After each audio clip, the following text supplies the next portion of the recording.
We need to convene the leaders of this continent to talk about this visa story. This is a disaster. And let me just say the following. I struggle to understand why I can land in Paris, get on a train and end up in Brussels. But if I want to move from Joburg to Gaborone, I must produce a passport. Who's the genius that came up with the scheme? You know, the Europeans are so quick to tell us that we can't bundle ourselves into a single block, but they've done it. I'm sorry, can we just pause, just one moment, pause the time. Who designed this nonsense? I have a theory, and here is my theory. You only lock the vault where there is money. And so maybe there's a reason you've been kept out of that neighboring country. Maybe there's a reason you've been kept out of that neighboring region. Maybe there's a reason you can't travel to that other place, because if you were to, there is something you might do that would help us build what we all know we are capable of. So first, keep them away from each other. Second, convince them that they're enemies with each other. And third, convince them that the other one is better than the other one. And before you're done, they will hate each other so much you don't even need to pass policy or law. Welcome to Wake Up Black.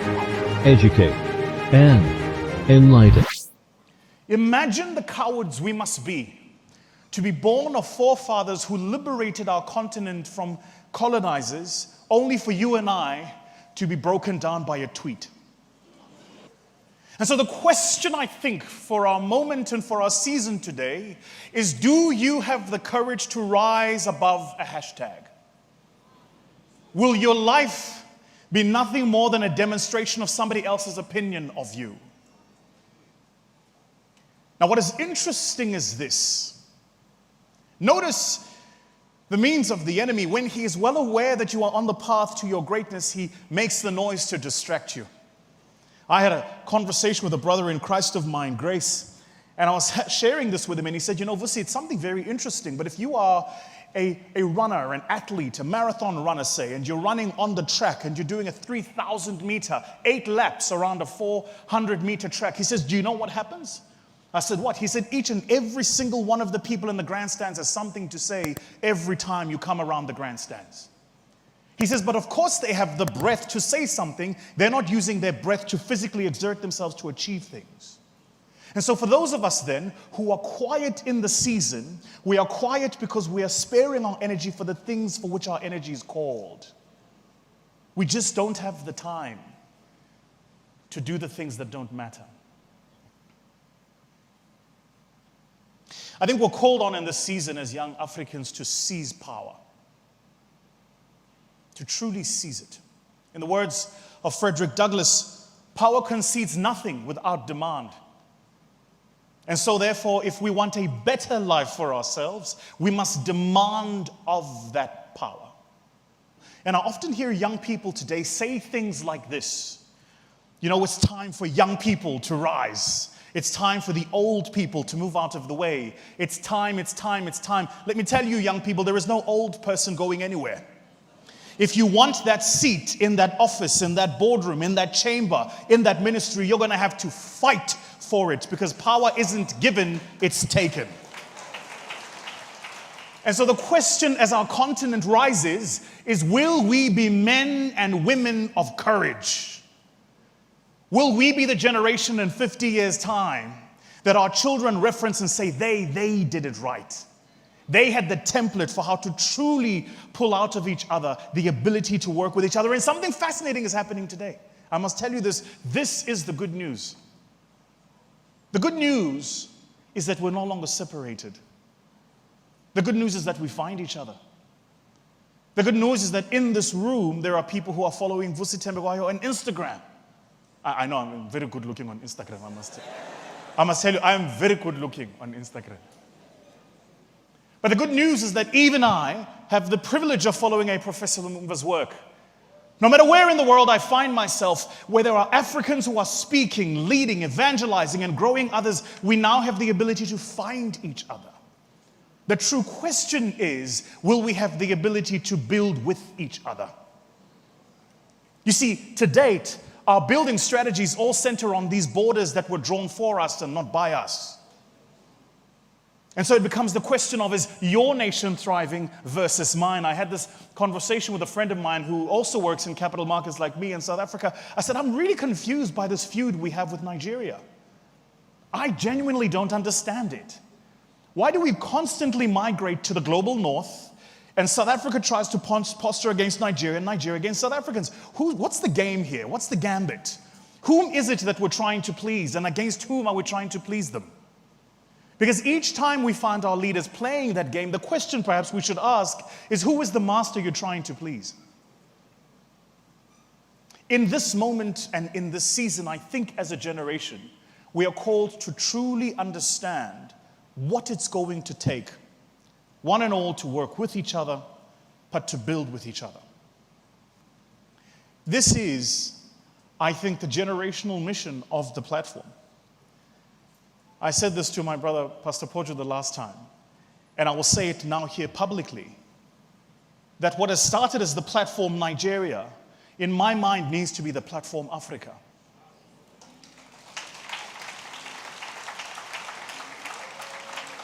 It needs to bring together leaders in various spheres and various spaces who are at the frontier of what it's going to take to truly take our continent to next, whatever next might be, and have them in a single platform sharing ideas about what next looks like.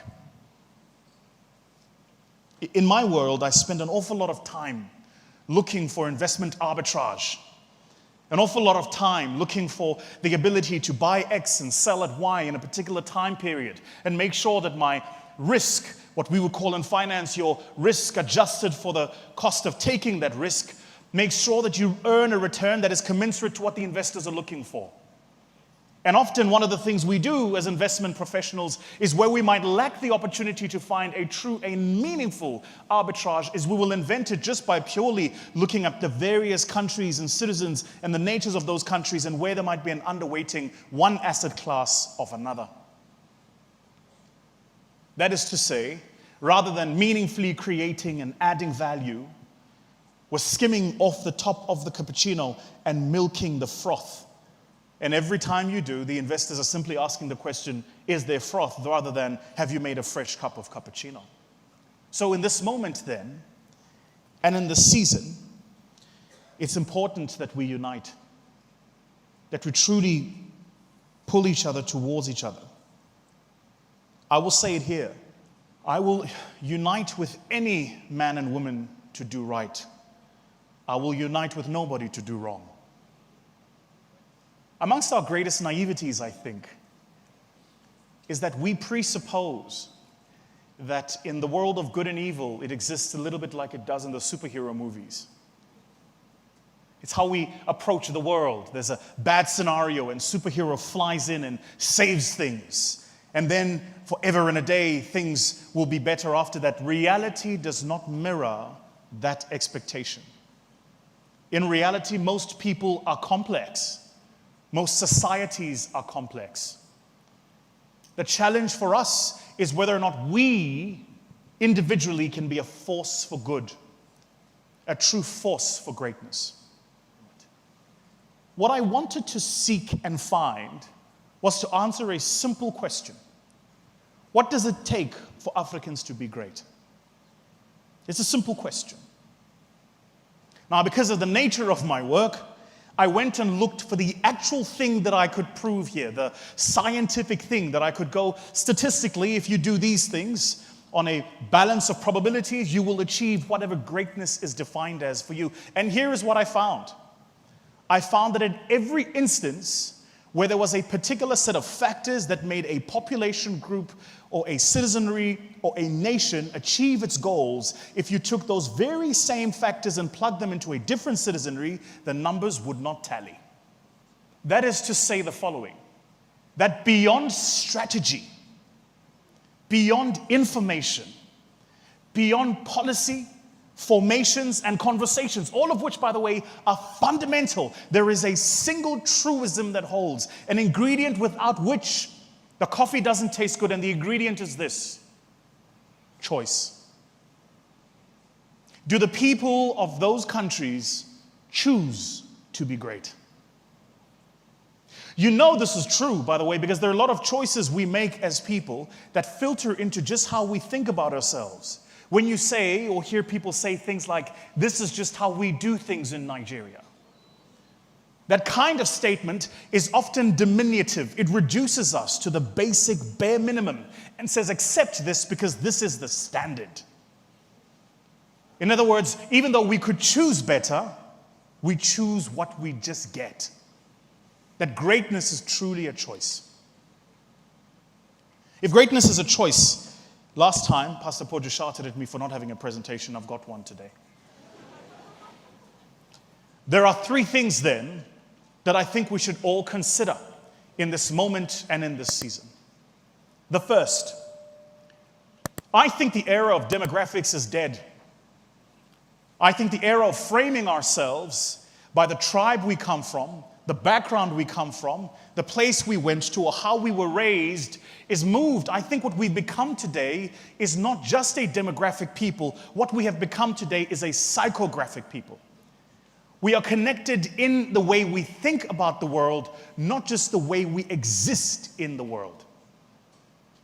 And so today we find more commonality with each other because psychographically we see the world in similar ways. We aspire for similar. In other words, we are more alike than we think. If, therefore, we are truly to rise as a continent, then how we leverage this as a choice is going to be important. Side note, one of the things I think that's missing in this season, it's my own humble opinion, that is to say I might very well be incorrect, although I doubt it. One of the things in my mind that's missing in this season is a patriotic, flag-bearing, strong group, not only of men and women, but of Nigerians, who understand in the African context what Nigeria is. With the greatest of respect, I think in large part, the average is so distracted by internally what's going on. You're missing who you are in the global context of your continent.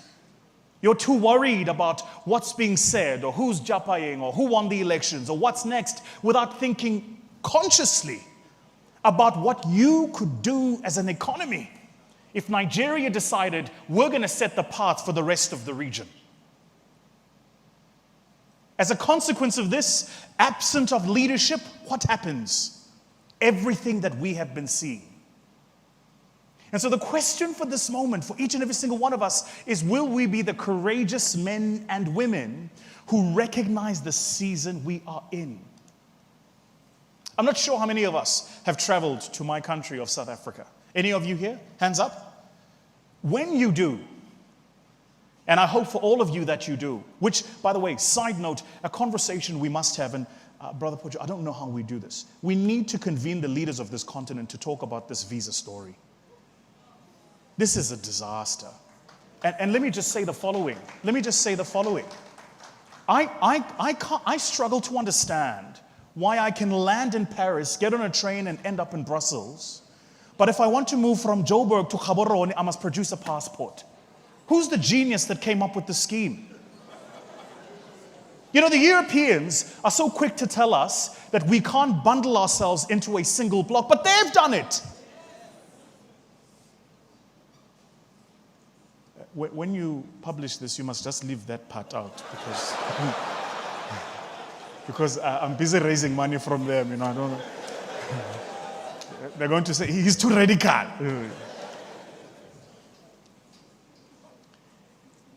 And so, even in my own native land of South Africa, the work as South Africans we must do is to conscientize each other about the continent. In my mind, and I was listening to your comments, ma'am, about the youth service, I'm seized to understand and failing to understand why we are not deliberately sending young people into other parts of the continent. Experience the culture, live with the people.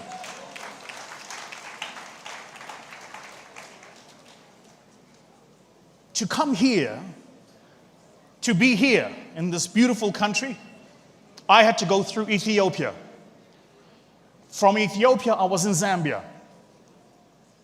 So I went South Africa, Zambia, Ethiopia, Nigeria. Between now and December, I'm going to be in about 8 different African countries. In that same time, it's going to be easier for me to do 5 different countries in Europe than it will be to do 2 different countries in Africa. Less layovers, less time. I'm sorry, can we just pause? Just one moment, pause the time. Who designed this nonsense? Who wrote the script? I have a theory. And here is my theory. You only lock the vault where there is money.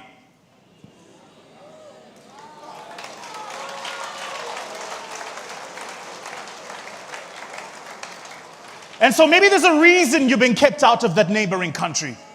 Maybe there's a reason you've been kept out of that neighboring region. Maybe there's a reason you can't travel to that other place. Because if you were to, there is something you might do that would help us build what we all know we are capable of. So first, keep them away from each other. Second, convince them that they're enemies with each other.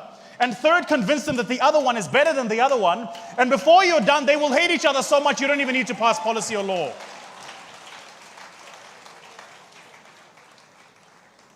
And in the middle of all of this, here we sit as young people, fruitfully connected by the HTTPS.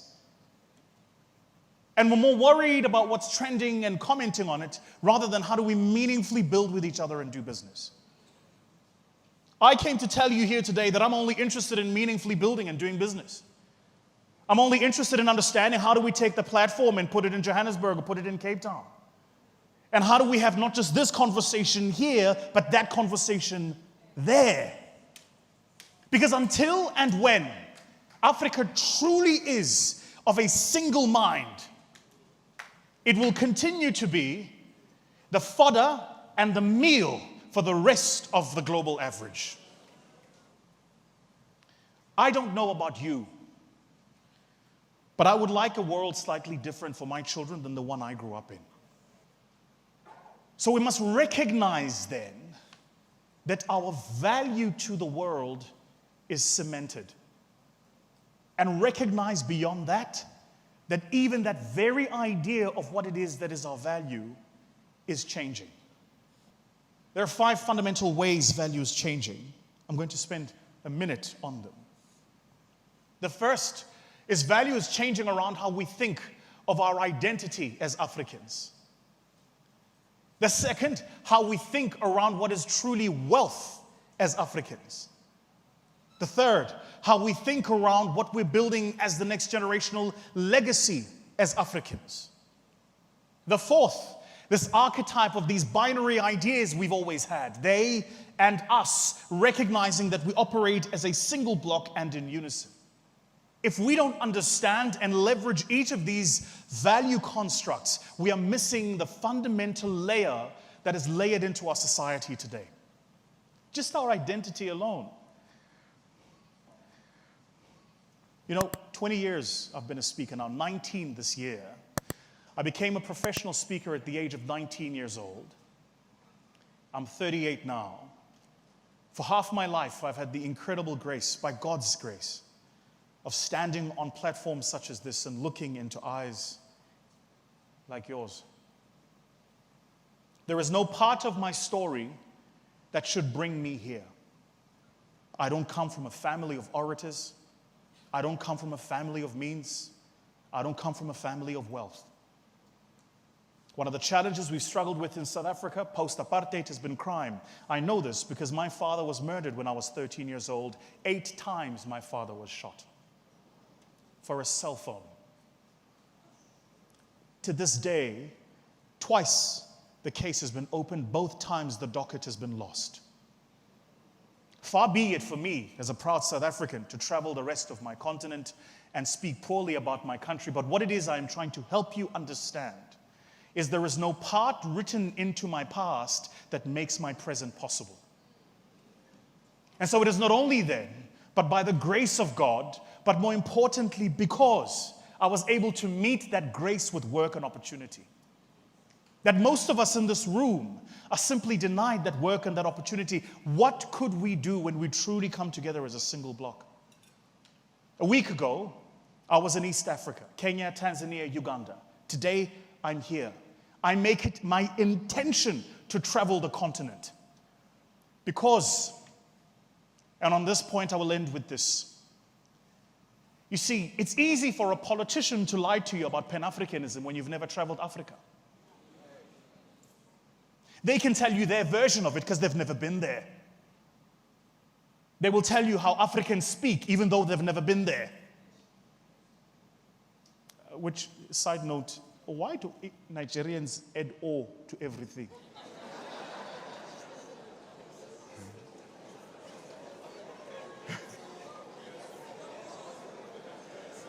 I'm sat at dinner last night, and this young man I'm with said something so profound. I was like, wow, that's so good. He said, please don't take my words, oh.